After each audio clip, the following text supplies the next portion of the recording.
Welcome to this week's episode of Heavy Metal Tones with me, your podcast host, Tony Evans. This week's episode is inspired by the forthcoming solo album, the seventh solo album by Bruce Dickinson, the lead singer of Iron Maiden. It comes out next year in 2024. So I thought what I'd do is I'd go back and rank his 6 episodes from 1 to 5. No particular order of how I like them, or how you might like them. But I just think this is what they sort of mean to me in 1 to 5. There is a glaring omission on the 6th album, but we'll talk about that later on in the show because it's something that I really want to talk about. But we'll start with number 5 and we'll go through to number 1. Now, they won't be as in-depth on each album as they usually are because I've got to get through 5 albums in the time slot. I don't want to bore you too much. So we'll start with number 5, which is his second solo album, and his first solo album when he had left the band in 1993. It's Iron Maiden, that is. It's Balls to Picasso. It's number 5 for me because I think, along with the other one, which we will name later on, is probably one of his weakest albums, musically, thematically, and I think he's a little lost in this particular album. I think he's trying to throw off the shackles of Iron Maiden, and it doesn't seem to have really paid off. It did poorly in the charts. It's not an album that I go back to regularly, unfortunately. It is quite a meaty album. It's a very American sounding album. I think he was trying to be more, the way that Def Leppard sort of went that way post their New Album movement breakout when they went and become very American. One of the reasons why I don't listen to later Leppard albums is they're a bit too rock and roll for me. And there's not enough heaviness. Anyway, it does. It's got some moments on it. There have been Cyclops, which is the opening track, and the second one, Hell No, and then Gods of War. The first 3 tracks are pretty good. I mean, I find particularly Cyclops is a song that I will go back to and repeat on the album. And then, of course, maybe the lead single off it, which is Tears of a Dragon, which is very sing-along. A good Maiden-esque kind of sound. It's a bit thin, and it sort of suffers from the CD era, unfortunately, where the sound wall is higher, and let's get 12 tracks on an album when 10 will probably do, and that's why there's a bit of filler and not all killer on this album, I think, as well. He sort of playing around with musical styles, as a little bit of nu metal sound in it, which is something I find really unlistenable most of the time. He's also trying to sing in a register that's too much and high for him. He's at that time once he'd left Maiden, it started getting his voice getting a bit overused because he tied himself out with the touring with Maiden up to that point. That's why he got a bit tetchy with the band and why he left. And so he sort of was a bit burnt out. And I think after this is his second album, after the first album, Tattoo Millionaire, which we'll talk about again later on, which was completely thematically different to anything he'd ever done. He's trying to get back to his metal roots with this album, and it just seems a little bit teenager for me.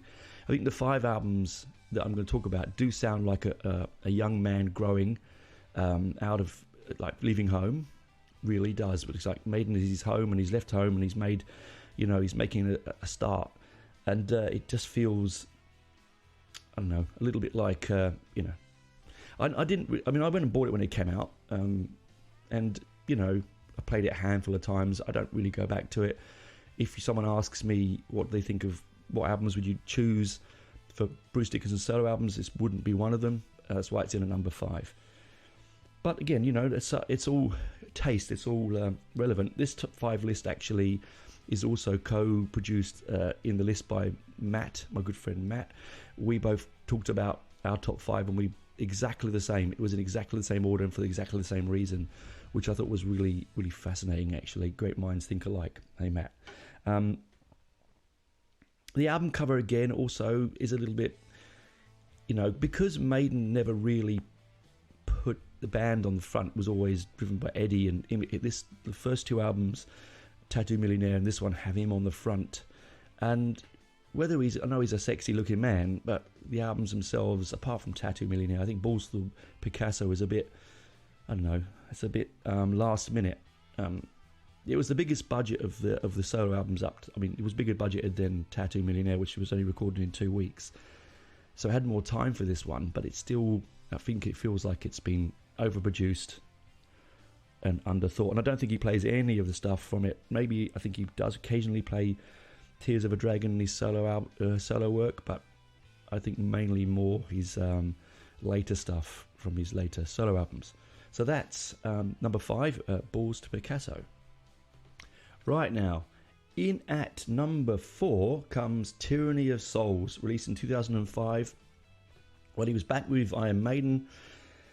This one, like the next 3, could all really be in the top 2, to be fair. It's a very tricky list to do.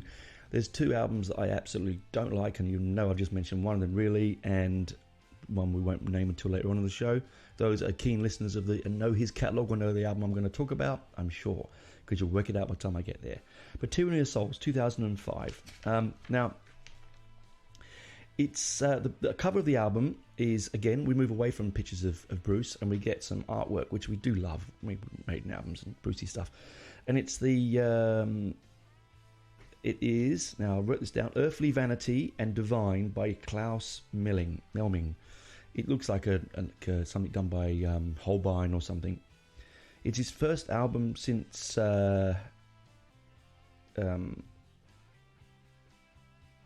rejoining the band in 1999, and it does have a real maideny feel to it, to me. There's some really good tracks on it. Title track is loosely based on Macbeth, and that's very much a thing that Brucey would do, and something we love. And I think what he did in the first 2 albums, and maybe even the first 3 albums, he's sort of trying to get away from, it felt to me, he was getting away from the progressiveness and the literal heaviness in both words, metaphor and sound of Maiden. And I think he realises that that's where his love lies, really, it does. I mean, he's a big Jethro Tull fan, he loves Van der Graaf Generator, yes, we talked about this before on the show. And you know, he wrote a brilliant. I love it when he's using, when you're learning with Maiden, right, or Brucey as well. Kill Devil Hill is inspired by the Wright brothers' first successful flight in 1903, and you know he loves his flight and flying. It's another great track on it. Navigate the Seas of the Sun, which is inspired by Eric von Daniken's theory of extraterrestrials present on Earth long ago. Also about a man working that out in the future. It's so Bruce, it's so Maiden. It's sort of thing that really, honestly, possibly Steve Harris would have written. I mean, it does have Adrian Smith on it, and so that probably does help. And those that listen to this podcast for the first time who are Iron Maiden virgins, Adrian Smith was the guitarist, and is the guitarist of Iron Maiden. They left at the same time that Bruce did and came back at the same time Bruce did. Around the same time Bruce did. Anyway, it feels musically right. It sort of sits really well with Chemical Wedding and Accident of Birth. It's a real Dickinson's album. His voice here, he's not attacking it vocally with, again, like he's done in the later Maiden albums, the 2000 albums, where he was a little bit too high in the register and key, and he can't hold it anymore. He's got a wonderful, wonderful voice. We love Bruce's voice with a passion, don't we? But it is still, it's not the siren it used to be. If you listen to those sort of late 90s, early 2000 Maiden albums, he does have a strangeness. Like he feels like he's trying to break free of his vocal abilities, but not embracing the ones he does have. And that's where I think some of those later, as I talked before last week, some of those Millennium Maiden albums fall flat for me. Plus also the recording. I just think I just don't like the sound. It's that CD, as I mentioned earlier, the wall of sound CD thing where it's just louder, more. just because you've got the medium to put it on doesn't mean you should put it on it. Anyway, that's a different story, right? I've written here, it's much more rememberable album than Picasso, right? But it's not an album, again, that I do remember being frothing at when it came out. 2005 is some time ago now.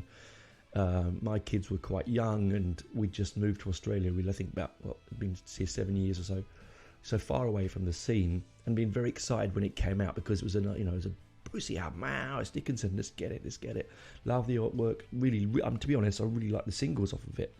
And I thought, this is going to be an absolute cracker of an album, and it still is. It still has a heaviness. It's not as meaty maybe as Balls to Picasso, but it has that real sort of progressive maidenly sound. He sort of brought it with him a bit, and he's used a few producers in the time. Roy Z, who's worked with a lot of people. He's worked a couple of albums with Roy Z on guitar and production. He's used lots of people. As I said, I'm not going to go into depth of production and people on the albums. I just want to talk about how I rank them and why I rank them. We'll go back and do them in more depth, possibly in later episodes. If people would like to hear that, please let me know. Put it in the comments below on Spotify, or come to my Facebook page and leave a message there. Whatever way you want to do it. Let me know if you want me to do it more in depth with them. But it's a more polished. I think that's where it comes from. Balls to Picasso felt like, as I said, that teenager leaving home, right? He's left home with Tattooed Millionaire. He's moved in, possibly with a girlfriend. She's buggered off. He's left paying the rent. He's on his own. He's got a mate in. They're getting pissed all the time, watching horror movies and porn or whatever they do. I don't what we did when we were teenagers, and getting stoned and being stupid. But whereas Balls to Picasso feels like a bit like he's sort of waking up a little bit. And he's like, this isn't what I want to do with my life. I can't keep doing this all the time. And then Tyranny of Souls is a bit more like, and this is where my analogy gets mixed up, because all three, Tyranny of Souls, Accident of Birth, and Chemical Wedding, could be that next stage of his growth, right? Because it feels they're all very, very similar. They're almost like a 3-album story release, even though they're not, right? It is more educated, more thoughtful, and none of his solo albums made lots of money. I'm sure they made him enough money, but they didn't make him big chart success. He's not a chart success kind of guy, right? He's not getting number ones. He's not getting, although he did do very, very well with the lead singles off of Tattooed Millionaire, but we'll talk about that later on. So that for me, I like the fact that you get a little bit of the old maiden education out of it with this one, right? It is, as I said, it feels a little less rushed, a bit more meaty. It's 53 minutes in length, so a little bit long. I like my albums to sit in around about 40, 45, 38 to 45. Sometimes you can overstretch it, but there were some great musical interludes in this particular album. There is some beautiful lyricism in it. Great, particularly, standouts, absolute standouts for me, definitely Tyranny of Souls and Navigate the Seas of the Sun. Why not have a bit of moment of education? And also, just the lyric. He has a brilliant way of writing. Everyone thinks of Steve being the best writer in the band, but lyrically. But I think that Brucey knows his voice, Brucey knows his limits, and he also is a very educated man, and he's very smart and funny, and he writes really good lyrics. And I think this, for me, is definitely one of my. It's like, I said, it's a difficult one to put into a level area, right? Then we come to number 3, Accident of Birth, 1997, 4th studio album. It was released on the 3rd of June 1997, and it's a second album with the collaboration with Roy Z, as I mentioned before, guitarist and producer, and joined by Adrian Smith here for a few tracks, both returning back to Maiden in 1999, 2 years later. This one is one of my joys. It's one of my that I have on vinyl that I I've got them all on vinyl, but there are a couple of reissues because they weren't released on vinyl originally. I really enjoy going back to this one. I often pull it out if I'm having a Maiden night, and it's the sort of probably the one I'll put on first. That means you should say, why, Tony, is it not number one? Well, because, as I said before, it's very tricky, this top three for me. And the top number one is, you'll know why it's number one, and I'll come to exactly why it's number one. You'll go, oh, I understand, Tony, when you get to the number one slot. And it's not what you think it is. Anyway, the art's by Derek Riggs, i.e. Maiden's Wonder Kid in the art. Wonderful to have him back. It was controversially produced. In the UK, it's got the jester bursting out of the chest of a man lying flat on his back, quite gory, quite controversial. And in Europe, it was banned, and so they had to do a different cover of him. Just basically, they cropped the head off, so all you see was the body. In the US, same similar thing happened. They just basically put a side view of him on coming out. I've got a couple of copies of the different album covers. My favourite one, though, is one they used for the reissue in 2005, which is the Jester puppet nailed to a cross, which was the Japanese single for. They used the art for the single off the album, and I've got to find the name of that single because I've gone. Where is it? I wrote this down. Man of Souls. And I get a little bit annoyed with, art controversy and music controversy. You walk into a gallery and you can stand there looking at the most profane and erotic and pornographic stuff you can possibly shake a stick at, right? And it's art, isn't it? Oh, all right. Holbein painted it, therefore it's okay. But we put stuff out there, and you can take your kids to that gallery. There's no thing saying no children in this gallery. I mean, I must admit, when I took my kids to the galleries, I used to whiz them past certain pieces of art, not because I didn't want them to see it, because I was Englishman and I'm a bit embarrassed, to be honest. I don't have to explain it to them. Anyway, so what is it? I really find it very frustrating that the original artist's concept has to be twisted and thrown away and edited because of the sentiments and safety of a certain level of the public. Anyway, that's rant over. Shoebox off a horse. I've got off my horse. It was quite high, wasn't it? It did very well. It got to number 3 in the charts, actually, which is pretty good for this album. His solo albums haven't been that productive in chart-wise. Musically, I think it's close to one of my favourites on the list. As I said, that's why I bring it out first.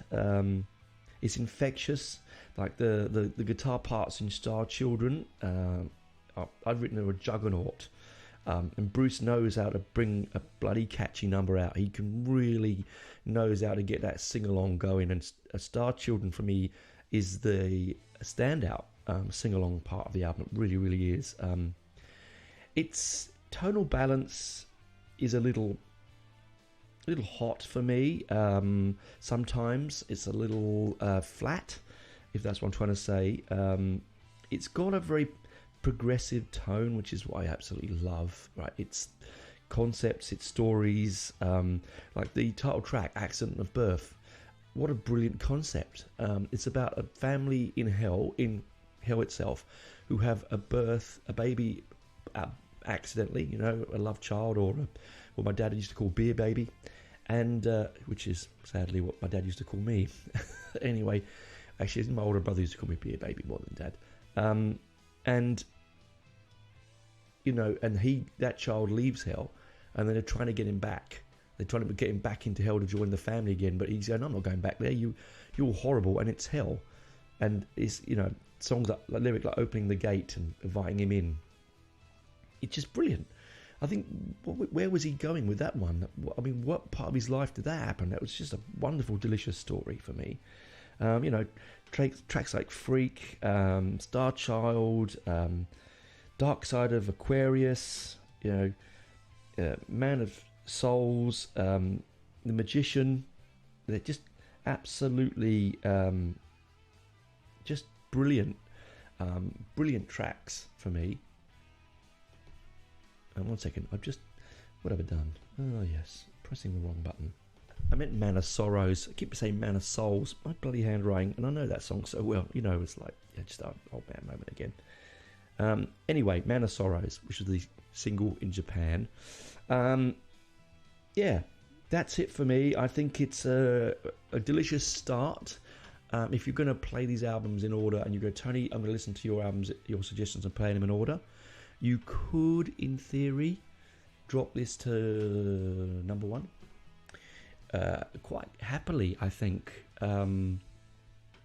Particularly on the reissue with some of the extra stuff that comes out on it. Some of the really extra tracks on there that really do make the album quite a brilliant start to the evening. But I would definitely say that for me it sits quite comfortably in at number 3. We'll talk about number 2 when I come back in the second half. Number 1, because I want to talk about number 1 quite a bit, and the number album I have missed out on the list, but I want to talk about anyway. I'm just going to go warm my tea up, and I'll talk to you on the other side, guys. Bye for now.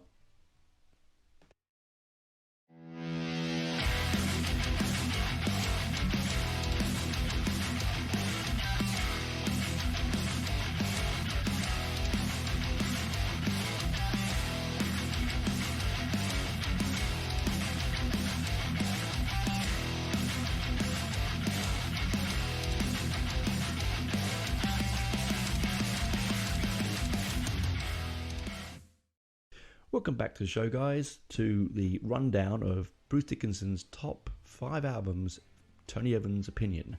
Again, this is purely my opinion. You can say what you want. I'd love to know your, if you've listened to the albums a lot, what your top 5 is. And if you're going to listen to them all, and then tell me what you think the top 5 is if you haven't listened to them. If you haven't listened to them, where have you been? You living under a rock? No, I'm only joking, guys. Just being silly. So, in at 2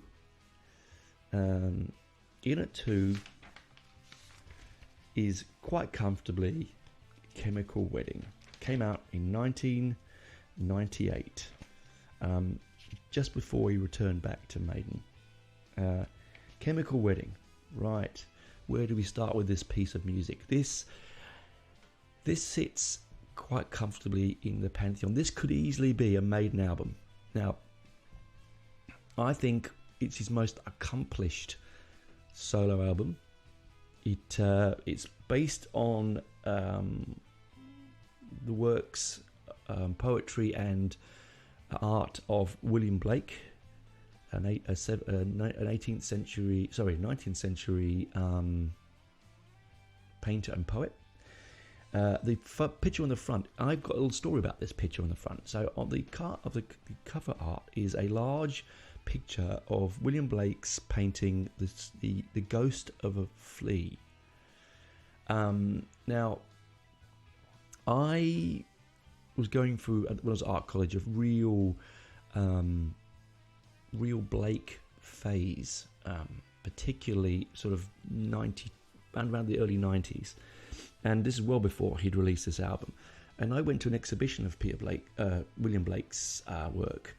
And up on the wall there, I'd always seen the picture of a ghost of a flea in books. And I thought it was absolutely massive, this picture. I thought, wow, it's going to be really big. And when I saw it in the gallery, it was tiny. It's about the size of, I don't know how to say, like a postcard size. A bit smaller even. And it really blew me away how much detail he put in such a small picture. It's quite a dark picture, very much.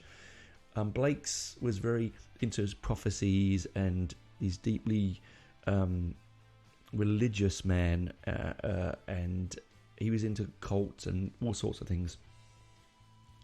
And on this album, there's lots of spoken word that's from Blake, but it the standout for me is Jerusalem, which is a hymn, and I actually really, I don't know if I've mentioned this on the podcast before, but I really love. I'm not Christian. I don't go to church. I've told you before, I'm of the Judaic faith, and not that I practice it. But I really find English hymns, particularly 18th century English hymns, truly beautiful, and really, really beautiful. And Jerusalem is one of them for me. And I have to tell you, I first heard it on a Monty Python record, actually. I think it might be the Matching Tie and Handkerchief set. Could be. Anyway, I had to go to church with my father. My father would go to church regularly, not with us, but he would go.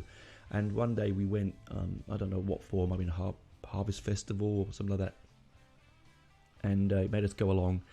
And they played Jerusalem, and it just filled me with this sense of pride of being British. It was you can see why they play it in the rugby and at the football. It almost, to me, is an English national anthem.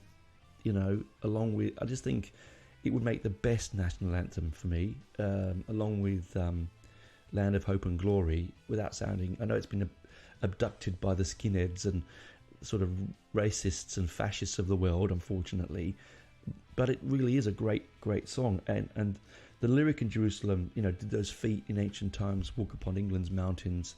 It's basically what it means. It's what he's saying is that there is a concept, an idea, a legend that Christ did come to the Isles of England with John the Baptist when he was fleeing the Romans, and that's what that lyric is basically about. Is did Jesus walk upon England? These green and pleasant lands, and he it has been done before, of course. Emerson, Lake and Palmer have done it on brain salad surgery, but this version is a lot more close to the original and more accessible, and I think more beautiful, in fact, actually. There's a few there. There's a few epic songs on it. The title track itself is derived from the now, baby, careful when I say this correctly. I'll put my teeth in. Hang on, my teeth are in. The Rosicrucians Manifesto, Chemical Wedding of the Christiana of Christian Rosencrantz. Now, I have probably murdered that, but the Rosicrucians are a religious sect, basically. Again, go and read anything by Dan Brown, or watch the movies based on his books. They talk about the Rosicrucians, and it's again, he did the same thing with Maiden when he did the song. Hang on, Tony Evans, Old Man Brain. Hit the mic. With the, wait 1 second, I'm going to pause. On Dance of Death, he did Monsignor, which is about the Cathars. Very similar kind of thing, right? A religious sect that the Catholic Church did not take kindly to. Sorry about the old man thing there. Brain went completely fizzle then. So yes, it's the album that I probably grab second. In fact, I've got it right behind me on my record deck, sort of to go tonight. I've planned it to listen to that tonight again, and it really is a special album because it feels just like it's the album I wish that they had made instead of, and I'm going to get myself crucified for this, for things like Matter of Life and Death, right?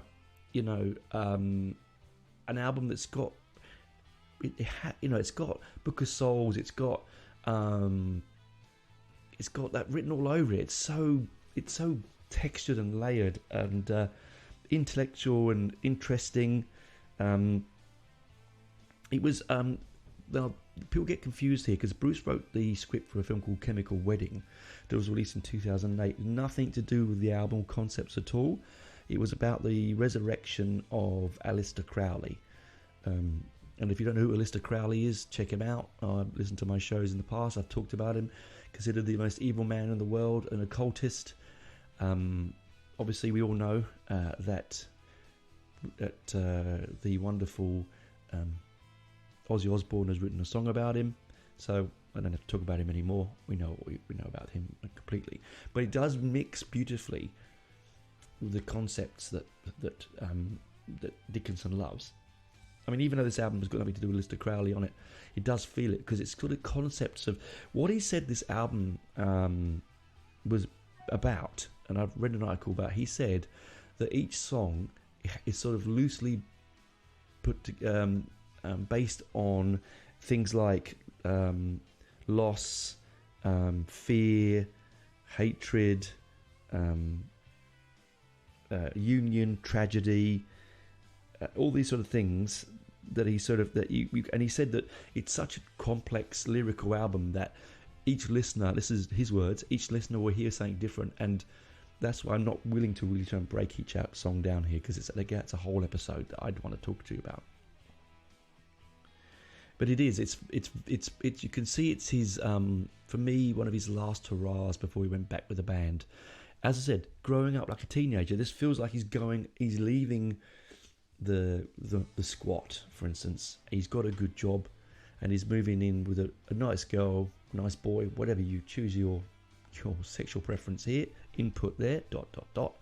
and he sort of found his niche. He's gone to IKEA and bought the furniture and the plates and the towels, and he's sort of getting glee and joy out of buying toilet cleaner. That kind of thing in life. He's grown up basically. Maybe thinking about children even. Who knows? That's what it feels like. It feels like he's in educate, or he's gone back. No, he's more like he's gone back to university because he realises that he dropped out too soon. It sounds a bit like my life, to be fair. It could be me.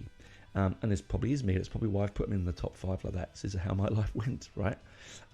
So, we're now going to jump into...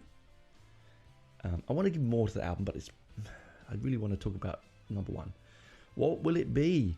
What will it be? Well, I'll tell you, it isn't Skunk Works, people.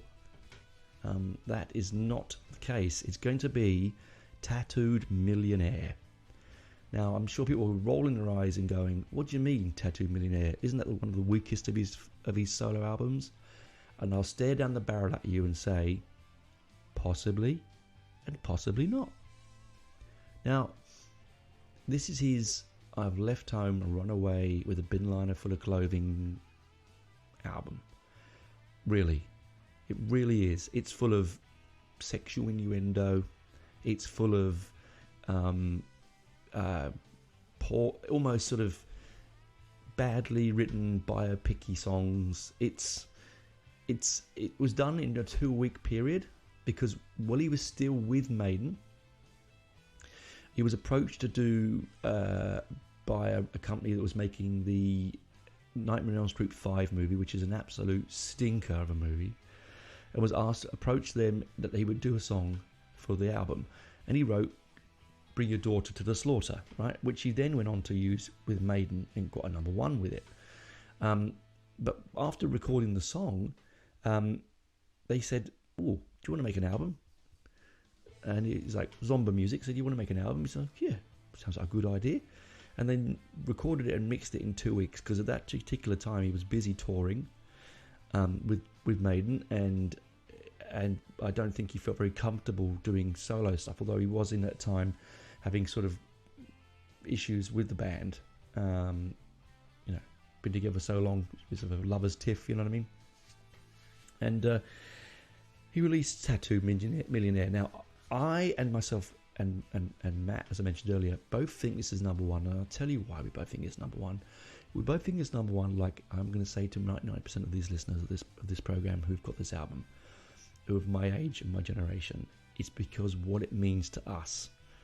I was 17 when this came out, and I had a new album. I had an album to go and buy in a time of metal blandness. All right, it was the early 90s, right, 1990, and there was such blandness in music. You know, the bloody Nirvana was riding the waves with their shooting fish in a barrel, staring at my toes, woe is me kind of music. There wasn't goth and wasn't, you know, new wave. It was just grunge, and I don't like grunge, you know that. And, you know, electronic was taken over again. Pop music was king. There was all sorts of crap. It was so mind-bogglingly bland. No metal was dying. Heavy rock was dying. You know, real music was taking a turn again into that sort of early 80s synth stuff. And then, you know, you had your which I don't mind, you had your sort of Brit-pop stuff coming through, and at least that was fairly listenable. So out comes, there was no prog. I mean, absolutely no prog. For a prog lover, it was a dead era, you know. And out comes this album with, you know, I went and bought it from Our Price, Brent Cross. I remember going the day and buying it. I remember taking the cover, because you used to take the cover, because there was no record in it. You take the cover up to the counter and they would go and get the record for you. And I went to get it and handed them the cover, and they couldn't find the vinyl. And I was absolutely distraught. I was like, what do you mean you can't find the vinyl? And they couldn't find it. So I bought the cassette instead, and I went back and bought the vinyl the following week with my next week's wage. And I earned bugger all, two-fifths of fuck all I earned, and I gave most of that to my mum. So if I bought records or cassettes or vinyl, it was mostly an entire wage. Yeah, basically. And I bought the cassette, took it home, played it, walked around the streets listening to it, listened to the singles off of it. You know, we have look, people. I've had friends of mine who are dyed-in-the-wool Wolf Maiden fans who tell me that they think it's a stinker of an album, that it's childish, that it feels like it's written by just poorly written, and I absolutely deny that 110%. Yes, you do have songs that sometimes you might think, better turn that down a bit. Like, okay, like Dive, right? Yes, it's about oral sex. Yes, it's about, it's got things like semen stains mentioned in it, and climb aboard, and, you know, gonna blow your load, and all that stuff. But so what? So no, he you know, that's Brucey all over. I mean, it sounds to me, this album, it sounds right back to when he was with Samson. And, you know, I mentioned this before, early Norbum albums had a lot of that kind of cringeworthy sort of sexism in the music. And yes, it sort of is a little bit cringeworthy sometimes. And, you know, yes, it does feel a little bit childish, but then you get brilliant songs like Tattooed Millionaire, which is basically a biopic. And he was born in 58, Brucey, in a mining town, where his parents were teenagers, and so when he was conceived and born, his mum was a shoe shop worker and his father was a mechanic in the army, and his grandparents raised him because they were too young to raise him. And then when they raised enough money and did well buying property, they sent him to a public school where he learnt to fence and learned English and fine art, and saw bands like Van der Graaf Generator and Arthur Brown. And I forgot to mention that Arthur Brown, the amazing Arthur Brown, if you know the song Fire, Fire, the crazy one, he's got a hat on and he sets his hair alight. He's on 3 tracks on Chemical Wedding, right? Lovely synergy there at coming full circle. Right? He saw Jethro Tull while he was at school. They played at the school's local music hall for the kids.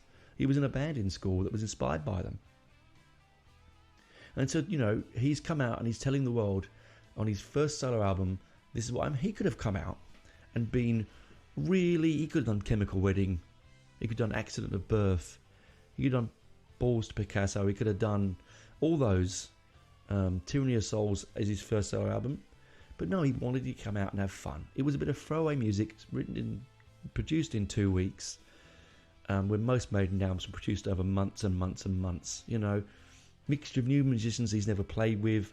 He didn't want to play metal. None of it's metal on this album. It's all rock and roll. It's all hard rock, which is his first love. Okay, listening to Chubby Checker, persuading his parents to buy him Chubby Checker singles, do the twist and stuff when he was young, listening to it in his kitchen with his mum and dad looking on him in complete weird, what's this music you're listening to? And so, he's basically just finding his groove. He's got a wonderful rendition of All the Young Dudes, the Mott the Hoople song that was made popular by David Bowie. He does a very good version of it. In fact, it's so good that I actually like it over the original. And really, that's a very big call. And I'm sure there are Bowie fans out there going, "What are you talking about, you old idiot?" But I just like it. I like the way it's placed in the album order. I like the way that the guitar comes in. It's Bruce Dickinson, and it's homage to a wonderful singer and a wonderful song, because it is actually a brilliant song. All the Young Dudes. It sort of sits in its time and place beautifully. And really, if you, and this is why I say it's his runaway album, his leave home album, because it's his dirty little secrets. It's what he loves to listen to. Probably it's what he wanted to make. He wanted a bit of fun, and I think it was also a kind of nod to the I don't know, the literal thickness and wordiness of Maiden. I think he just wanted to write a rock and roll song that he could play live quite easily. He could record quickly. The track lineup. I'll give you the track lineup. You should all know it by now anyway. It didn't do well in the charts. I mean, it did okay. It didn't do spectacular, but as I said, it was that sort of time when it was rock and roll and heavy metal, heavy rock was really not chartable music. Hell on Wheels, first track. Again, you could just imagine this is his influence of watching On the Waterfront as a kid, rebellious movies like If and so on. Just like leather-clad rock and rollers, like what rock and roll was originally about, right? Then Son of a Gun. This is again. I really love the lyric on Son of a Gun. It's fun. It makes me smile. I listen to it. I can sing along to it. It's a brilliant album and track for when you're doing stuff around the house, when you're gardening, when you're just walking to work. It just lifts you for the day, right? And then we jump into All the Young Dudes, right? Which is followed brilliantly by Gypsy Road. Gypsy Road is one of those songs where people say, "Oh, it's so weak. I don't like that. It's a middle of the album song." I disagree.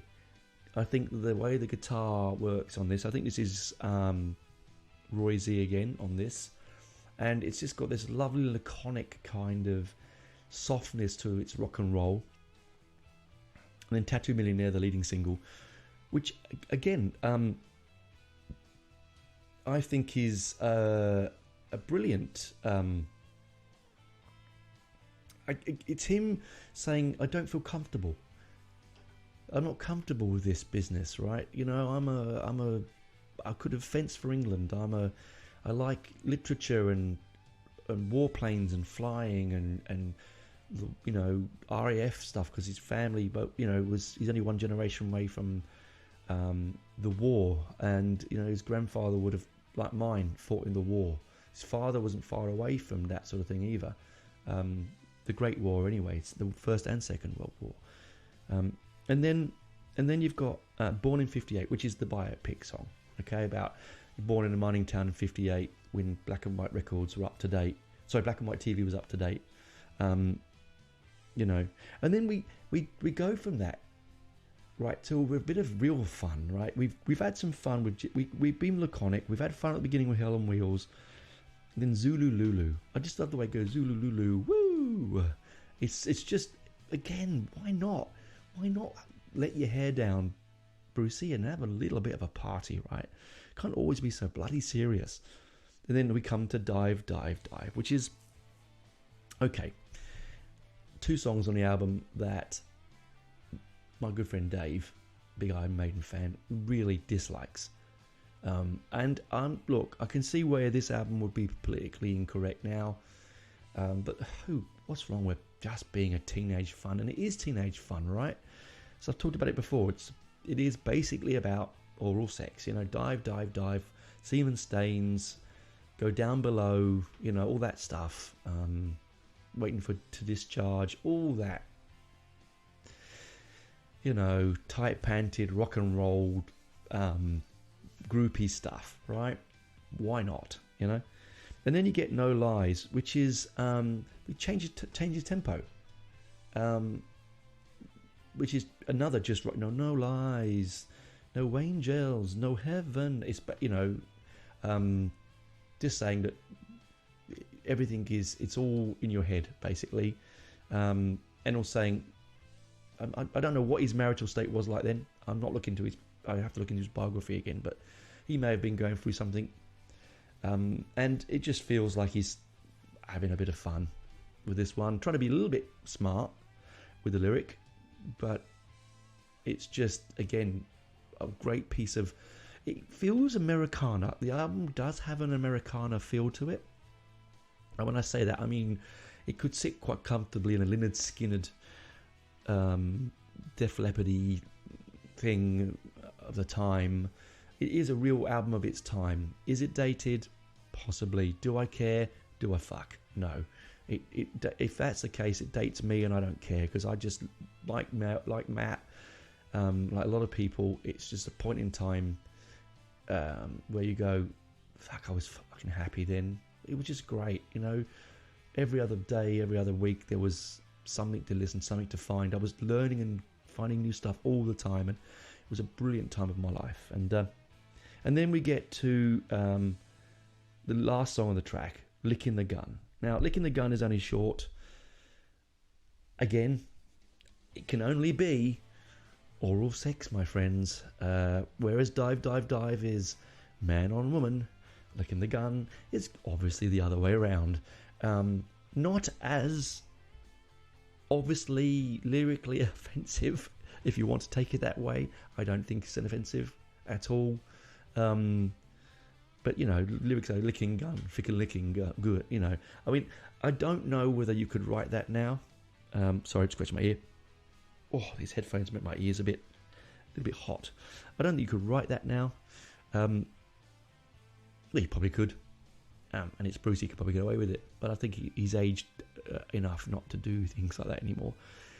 I would love to see it sung live. I've got live versions of it. And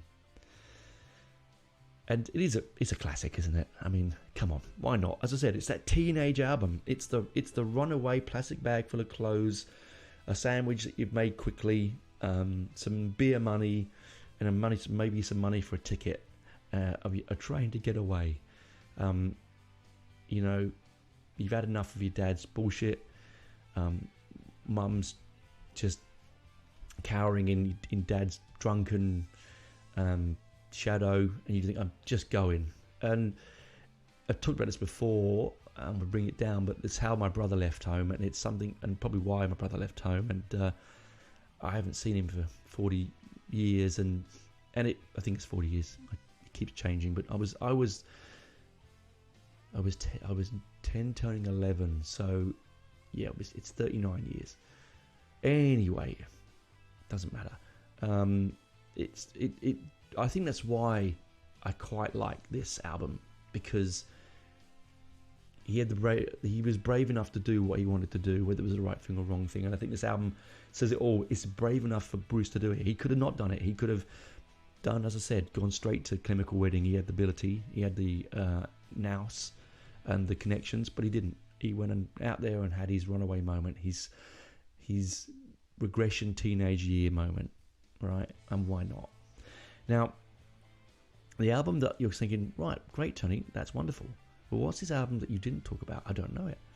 Well, I'm not going to say much about it. I'm not going to go in depth track by track on it, because it's an album that I sort of don't like. But after reading about what happened while he was making it, I feel very sad, because he made his third solo album, his Skunk Works. Right? Now, Skunk Works... what do I say? What can I say about Skunk Works?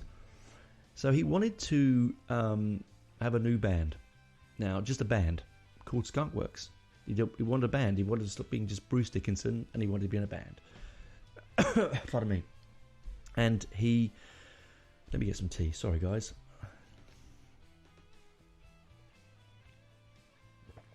And he put his heart and soul into it, and he sort of got, pushed back by record labels, by musicians. It wasn't a great time for him, sadly. Right in the middle of his solo career, it's too nu metal-y for me. It's too undirected, loose. I don't quite know what it is. And please, I'd be really happy for anyone to write in or reply to this show and tell me what I'm missing on it. I'd love to know exactly why I don't know why I don't like it. I said it to Matt when we were talking about the top fives. I did say I'm avoiding Skunk Works. It's not going to go in the top five. It'll be an honourable mention. It's okay. It's part of his canon. It has the occasional moment on it. I don't know. Sorry, Bruce, if you ever listen to this. I know it meant a lot to you. But, songs like Space Race and Solar Confinement and Dream State, I Will Not Accept the Truth, Inside the Machine, Octavia, Strange Death in Paradise. If I have to pick a song off the album, the ending song, Strange Death in Paradise, is probably the one I really like the most. I just think it's a bit wayward. It's that third album, probably on a contractual thing, got to make an album, got to get it out, got to keep touring. Maybe he was in two minds before he was going back to join Maiden. Maybe he was a bit lost. I don't know. I really don't know. I'll read you some things just about it so that you can make up your own mind, okay? It was released in 96. So it was a year that I wasn't... I'll tell you why. 96 was a tough year for me. We had just had our first child born. I was working every hour that God sent. I wasn't putting money in or thought into my musical... I had too much to think about. I was working night and day shifts. We were preparing to emigrate to Australia. Well, I was preparing to emigrate to Australia. It was just a tough time. And I really just I did not connect with this album at all. It's a good length, 47 minutes, 29 seconds. I don't know. It's too much alternative metal for me. It does sound a bit like Rush, which I like, but it also is a bit too Soundgarden-y. It's a bit too Nirvana, very grungy. I mean, is he riding the waves slightly? He probably is. I don't know. He's not a big... doesn't throw faith a lot behind it. It's an album that I think is forgotten slightly, like some of the Rob Halford's solo albums, which I shall be talking about next week. That's a sneak preview, guys. I'm doing a top 5 Rob Halford solo albums next week, so do come back for that. But please don't just take my word for it. If you really want to give Skunk Works a listen, do give it a listen. It's got some brilliant musicians on it. It's I don't know. It just is a bit cold. I don't like the cut. I don't like the artwork of it.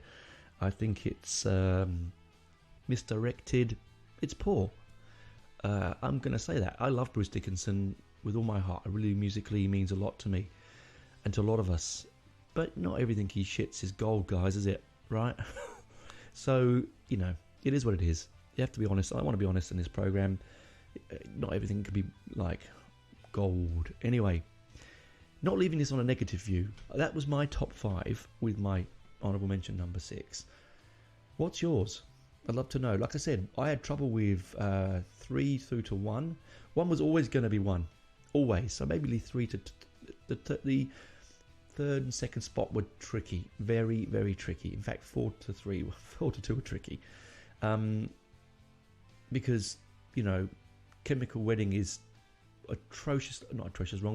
astonishingly fantastic. It was, an unbelievable piece of modern metal. Really is. Progressive metal particularly. It's one of the sort of leading albums in that area. Accident of Birth gets me going, gets my juices flowing, but every time I want a bit of fun, on goes Tattooed Millionaire. And I am 17 again with my first pay packet going to buy it at our price Brent Cross. And those that don't know where Brent Cross is, it's North London. I grew up behind it. It was England's first major indoor shopping centre. I spent most of my mistimed youth running around the car park, playing British Bulldog and scaring the shit out of people. We used to get the drink boxes. They're called poppers over in Australia, but juice cartons. We used to, with the straw, we drink out of them, then we blow them up, all full of air in a row, put them all in a row, and 3 or 4 of us would jump on them at the same time in the multi-story car park. It'd make a bang so loud we'd get chased by the security guards, and the game ended if you got caught by one. I never got caught. I was always fast enough to leg it, but there was always a couple of us that got caught. Let's just say it was the time before they'd call the police, so these security guards would give you a damn good smack, and you couldn't go back to the mum and dad and tell you'd been hit by someone, because mum and dad would hit you as well. So it was just justice then. And it was a fun way of passing a Sunday morning. Well, that's me for this week. Keep rocking, keep rolling. Thanks for listening. Do enjoy listening to Brucey's solo career. Cannot wait for his next one to come out, the Mandrake Project, I think it's called. I could be wrong. Anyway, I'm really looking forward to it. I'm sure he's going to drop singles here and there. I'm probably going to do the right thing and not listen to the singles, because I want to just hear the album in full, but I cannot sometimes keep away from my promises. Might have to drip feed myself into that one. Anyway, let's hope he tours over here in Australia. Let's hope he tours wherever you are in the world. Let's hope Maiden gets to us soon. No, fingers crossed. Is this going to be his last solo album? Is this last hurrah? If it is, let's hope it's another Tattooed Millionaire for us all. And somewhere out there is 16 or 17 with their first piece of money and they're buying an album, and let's hope it's their first album and they can look back in 40 years, 36 years and go, shit, yeah, that's what it means to me and to everyone else. Anyway, bye for now. Keep rocking. Thanks for listening. Bye bye.